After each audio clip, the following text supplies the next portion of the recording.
I'm Pavithra Devi, batch E, third year, going to take a seminar on functional disorders associated with salivary glands. Salivary gland disorders are classified as developmental disorders, functional disorders, obstructive disorders, cyst, asymptomatic enlargement, infections, autoimmune disorders. Under functional disorders, we have xerostomia and siluria. So first, we see xerostomia. Under xerostomia, we will be seeing the definition, etiology, clinical feature, investigation, diagnosis, and treatment plan. Definition. It is defined as a subjective sensation of oral dryness that may or may not be associated with reduction in the salivary output. Xerostomia is also known as cotton mouth or a desert-like one. What are the etiology? We have temporary causes and permanent causes. In etiology, there are psychological causes, drug therapy, duct calculi, infections, water, or a metabolic loss.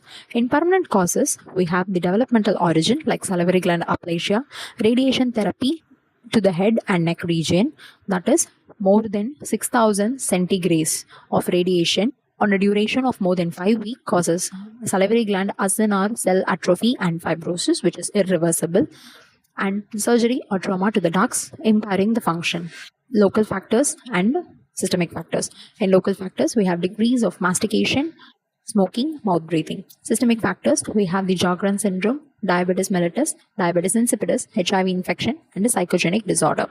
Clinical features. Clinical features, we have two symptoms and signs. Symptoms include oral dryness, halitosis, burning sensation, loss of sense of taste, difficulty in swallowing, tongue tends to stick to the palate, and decreased retention of the denture.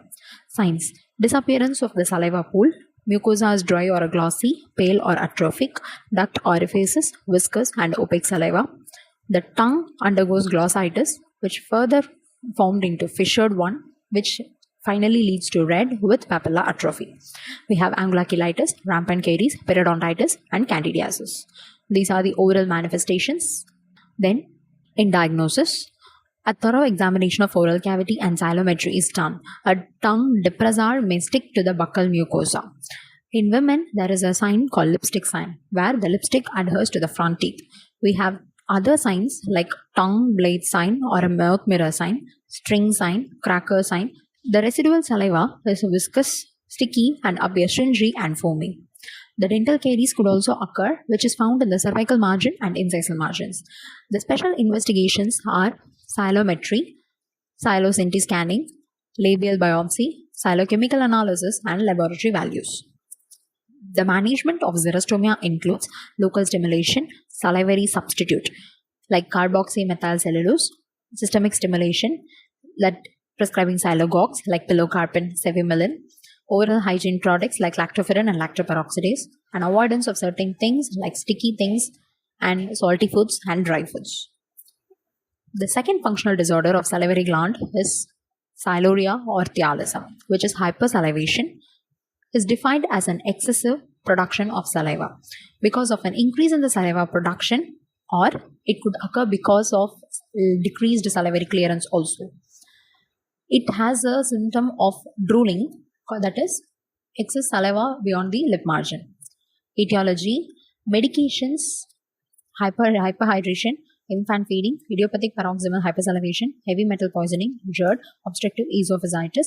Minor hypersalivation can occur because of local irritations, aphthous ulcer, or ill-fitting oral prosthesis. The clinical presentations are drooling, traumatic ulcers, social embarrassment, malodor, perioral irritations, mucosa secondary infected by fungal or bacterial organisms.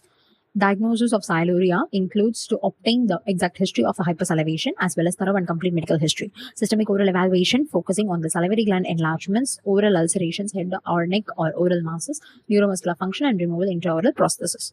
And secretion clearance, that is normal rate of unstimulated salivary output is 2 to 3.5 ml in 5 minutes. If it is more than that, the salivary clearance is very less. Blood samples are collected to check the heavy metal poisoning. Treatment for siluria includes the etiology treatment and additional changes like just in the diet, medication, oral habits, behavior modification. Management of drooling, incorporating speech and language therapist. And pharmaceutical treatment includes xerogenic drugs like glycopyrrolate, scopolamine, benzotropin, atropine, tropicamide, and diphenhydramine hydrochloride. Glycopyrrolate oral solution is used for drooling in children with neurologic conditions. For the short-term relief of siluria, we use intraoral tropicamide films. Thank you.